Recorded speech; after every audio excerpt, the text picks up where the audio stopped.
Japan के जो prime minister हैं फोमियो किशिदा साहब, उन्होंने तकरीबन अनाउंस किया $75 बिलियन की infrastructure and security assistance for Indo Pacific. Tip of the iceberg जिसको आप कहते हैं, यानी ये मैच जो कुछ इंडो पैसिफिक की पॉलिटिक्स के हवाले से होने वाला है।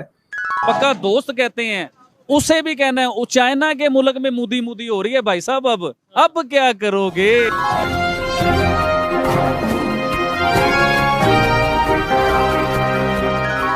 नमस्कार दोस्तों, आपका हमारे YouTube चैनल पर हार्दिक स्वागत है। जैसा कि दोस्तों, जापानी प्रधानमंत्री फुमियो किशिदा ने सोमवार को भारत की यात्रा के दौरान इंडो पैसिफिक के लिए $75 बिलियन से अधिक के बुनियादी ढांचे और सुरक्षा सहायता की घोषणा की। भारतीय समकक्ष नरेंद्र मोदी की कम विकसित ग्लोबल साउथ देशों का समर्थन करने की अपील के पीछे अपना वजन डाला। किशिदा ने मोदी के साथ आमने सामने के शिखर सम्मेलन के बाद विश्व मामलों की भारतीय परिषद थिंक टैंक द्वारा आयोजित एक कार्यक्रम में एक भाषण में प्रतिज्ञा की। इससे हमारे पड़ोसी मुल्क पाकिस्तान में डर का माहौल बना हुआ है। तो आइए दोस्तों, इसी मुद्दे पर आधारित पाक मीडिया व जनता की राय जानते हैं। जय हिंद। पाकिस्तान का जो वर्ल्ड व्यू है दुनिया का, वो तो इस वक्त बड़ा कंफ्यूज्ड है और उनको समझ नहीं है, लेकिन इंडिया का वर्ल्ड व्यू बड़ा क्लियर है। जापान के जो प्राइम मिनिस्टर हैं फोमियो किशिदा साहब, उन्होंने तकरीबन अनाउंस किया $75 बिलियन की infrastructure and security assistance for Indo Pacific. ठीक है जनाब, इसमें जारी बात है वो कोई इंडिया में $75 बिलियन नहीं लगने, लेकिन ये जो पैसा है जो 75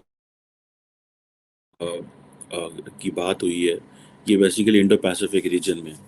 लेकिन जो इम्पोर्टेंट चीज़ इसमें ये है कि जापान जो है वो सारे का सारा अपना वजन इंडिया के पलड़े में डाल गया, और नरेंद्र मोदी जो है उनकी वो जो ग्लोबल साउथ की जो पॉलिटिक्स है, ये जो ग्लोबल साउथ के ऊपर डिस्कशन कर रहे थे नरेंद्र मोदी एंड डॉक्टर जयशंकर, वो सारी की सारी जो डिबेट है उसको एक्सेप्ट कर गए। अब ये बेसिकली इंडियन काउंसिल ऑफ एक वर्ल्ड अफेयर, एक थिंक टैंक है, ठीक है जी। और ये बुलाते हैं पूरी दुनिया में लीडरशिप को बुलाते हैं। अब ये देखें कि अब वो कह रहे हैं कि जी free and open Indo Pacific की बात हो रही है, ठीक है।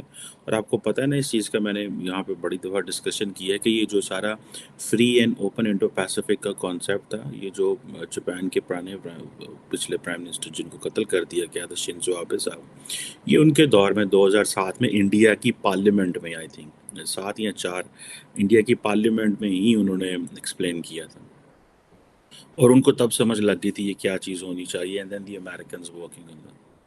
अब इंडिया के अंदर जो जापान के प्राइम मिनिस्टर आ रहे हैं, और अगले महीने इंडियन प्राइम मिनिस्टर भी जापान जा रहे हैं, ठीक है जनाब। और इम्पॉर्टेंट चीज़ क्या है, चाइनीज़ इन्फ्लुएंस इंडो पैसिफिक में बढ़ रहा है।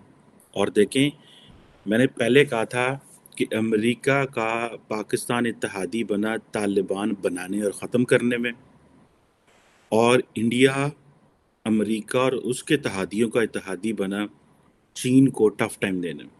देखें जी, डेफिनेटली इसका बहुत गहरा इम्पैक्ट है, लेकिन जो दुनिया में नई जियो पॉलिटिकल स्ट्रेटजी डेवलप हुई है इंडो पैसिफिक के हवाले से, उसको सामने रखते हुए ये तो जस्ट एक टिप ऑफ द आइसबर्ग जिसको आप कहते हैं, यानी ये मैच जो कुछ इंडो पैसिफिक की पॉलिटिक्स के हवाले से होने वाला है उसकी एक छोटी सी झलक है।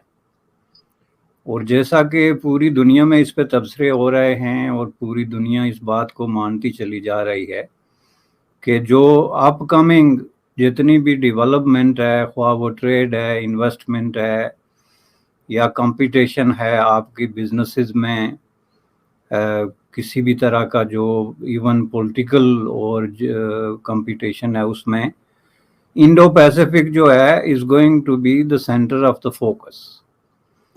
और उसके पीछे ये बात ये नहीं कि ये जापान ने कोई ऑल ऑफ सडन ये डिसीजन कर लिया, बल्कि आप जो है वो अगर यूनाइटेड स्टेट ऑफ अमेरिका की जो स्ट्रेटेजिक डॉक्यूमेंटेशन देखें, जो उन्होंने नेक्स्ट 10 to 15 ईयर्स का अपना जो रोड मैप तैयार किया है, और जो ब्लूप्रिंट दिया है कि यूनाइटेड स्टेट ऑफ अमेरिका का फोकस और सेंटर ऑफ अटेंशन जो है वो नेक्स्ट 10 to 15 ईयर्स क्या होगा, तो उसमें बड़ा क्लियरली उन्होंने कह दिया कि ये सारी जो अटेंशन है ये इंडो पैसिफिक की तरफ जो है और साउथ चाइना सी की तरफ मुड़ रही है। और उसमें जो उन्होंने बजट मुख्तस किए हैं, एस्टिमेट किया है, प्रोजेक्ट किया है, वो ट्रिलियंस ऑफ डॉलर्स हैं। It's not up in billions, it's trillions.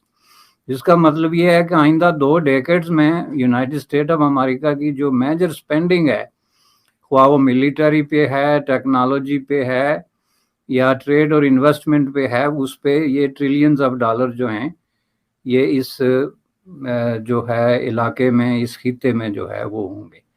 तो इस हिसाब से जाहिर है कि ये अकेला जो है वो यूनाइटेड स्टेट ऑफ अमेरिका नहीं कर रहा है। मैंने आपको कहा कि आज के बाद चाइना को भी, जिसे आप अपना बेस्ट फ्रेंड कहते हैं ना, पक्का दोस्त कहते हैं, उसे भी कहना है चाइना के मुल्क में मुदी मुदी हो रही है भाई साहब। अब क्या करोगे, अब मुझे बताओ। कल मैं एक यूट्यूब पे देख रहा था, हरबचन सिंह इंडियन क्रिकेटर्स और पाकिस्तानी शोएब अख्तर साहब। आप यकीन करें कि ये ऐसे जैसे सगे बहन भाई दोस्त नहीं होते, इस वायरल हुए। अच्छा, अब क्या होता है, मुझे ये बात बताएं। हमें तो आप दिखाते हैं शोएब अख्तर और हरबचन सिंह दुश्मन है, ये पाकिस्तान इंडियन दुश्मन है। भाई जब ये मोहब्बत कर सकते हैं ना आपस में, आम आदमी क्यों नहीं कर सकता? हमारी ख्वाहिश है कि हम इंडिया की सड़कों पे घूम रहे हों, हमारी ख्वाहिश है कि हम ताजमहल देख रहे हों, वहां के लोग यहाँ मैच देखने आए, हमसे मिलने आए, हमारे साथ दोस्ती करें। वो अपने बच्चों को अगर शुरू से ये आदत डाल देंगे ना, इंडिया तुम्हारे साथ झगड़ रहा है, इंडिया को मारो, इंडिया का कोई बंदा है उसको मारो, इंडिया का कोई बंदा है अपने घर बिठा के रोटी तो खिलाओ एक दफा।